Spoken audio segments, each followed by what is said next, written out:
तो आज की वीडियो में हम पढ़ने जा रहे हैं कॉपी कंस्ट्रक्टर के बारे में। कॉपी कंस्ट्रक्टर बनाते कैसे हैं, उसके अलग अलग सिचुएशंस को देखेंगे, सारी चीज़ें।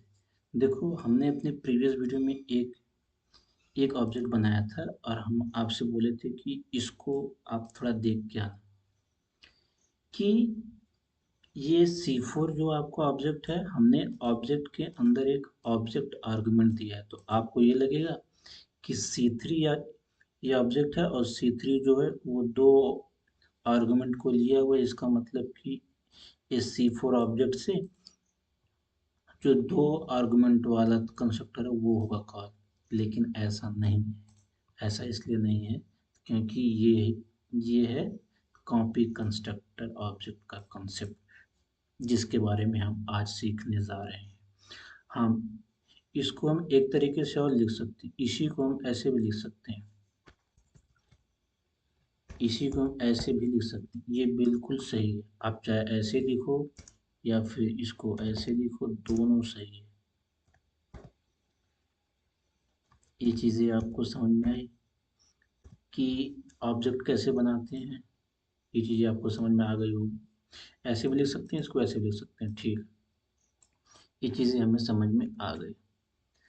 अब दूसरी बात, हमने आपको अपने प्रीवियस वीडियो में बताया था कि आपका जो ये क्लास होता है, ये क्लास है ना, क्लास के अंदर हमने बहुत सारे एक कंस्ट्रक्टर बनाए हुए हैं। ठीक, हमने अपने प्रीवियस वीडियो में एक बात बोली थी कि आपका जो कंपाइलर होता है, अगर आपने अपने क्लास में कोई भी कंस्ट्रक्टर नहीं बनाया है, तो जो कंपाइलर होता है वो डिफ़ॉल्ट कंस्ट्रक्टर बना देता है। डिफ़ॉल्ट कंस्ट्रक्टर, तो डिफ़ॉल्ट कंस्ट्रक्टर वो होता है जो कोई भी आर्गुमेंट वैल्यू नहीं लेता है और ना तो कोई आउटपुट वैल्यू को जनरेट करता है। ठीक है, लेकिन ये चीज़ तो मैंने बताया था प्रीवियस वीडियो में, लेकिन आज मैं एक चीज़ आपको और बताऊंगा। डिफ़ॉल्ट कंस्ट्रक्टर के साथ साथ वो कॉपी कंस्ट्रक्टर भी बनाता है, जिसके बारे में आज हम सीखने जा रहे हैं। आपने कहा था भैया डिफ़ॉल्ट कंस्ट्रक्टर बनाता है जब कंपाइलर, आप जब इस प्रोग्राम को रन करते हो, अगर आपने एक भी कंस्ट्रक्टर नहीं बनाया है तब की केस में। अगर आपने बना दिया है, अभी जैसे इस सिचुएशन में हमने बना दिया है, तो यहाँ पे आपका जो कंपाइलर होगा वो आपका डिफ़ॉल्ट कंस्ट्रक्टर और कॉपी कंस्ट्रक्टर वो नहीं बनाएगा।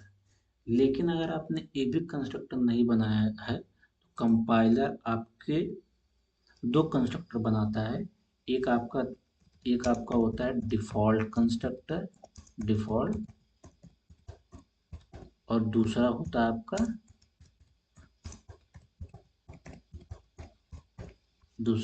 होता है कॉपी कंस्ट्रक्टर।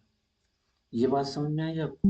ठीक है, अब मैं आपको अलग अलग सिचुएशन दूंगा, और उसके बेसिस पे समझूंगा।